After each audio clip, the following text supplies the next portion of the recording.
नाही, आता सध्या महायुतीची बैठक झालेली आहे. मंगेश दादा, राजू मामा तिकडनं, अनिल दादा किंवा सगळे गुलाबराव देवकर आप्पा असतील किंवा सगळ्यांची बैठक झाली आणि त्याच्यामध्ये महायुतीचे शिक्कामोर्तब झालेलं आहे. आमची ऑलरेडी बैठक झाली होती, त्याच्यात आमची युती झालेली होती, पण आमचा घटक पक्ष म्हणून त्यांच्यावर बैठक झालेली आहे आणि शिक्कामोर्तब झालेला आहे.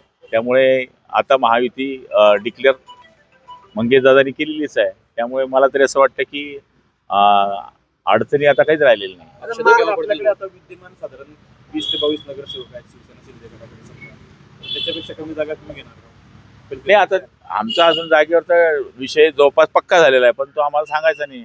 महायुती ठरली आहे जागांचा नाही, जागेचा विषय अजून ठरलेला नाही. आम्ही इलेक्टिव्ह मेरिटवर जागा ठरवणार आहे, त्यामुळे आमचं जागेचा विषय अजून काय ठरला.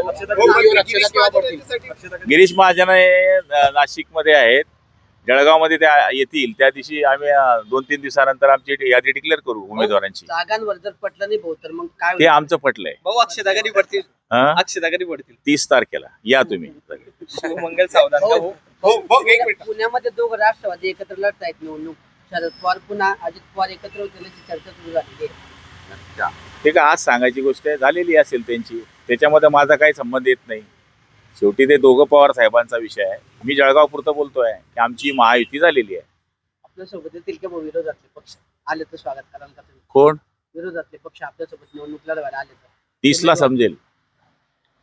म्हणजे आहे का भाऊ संपर्कात? 100%.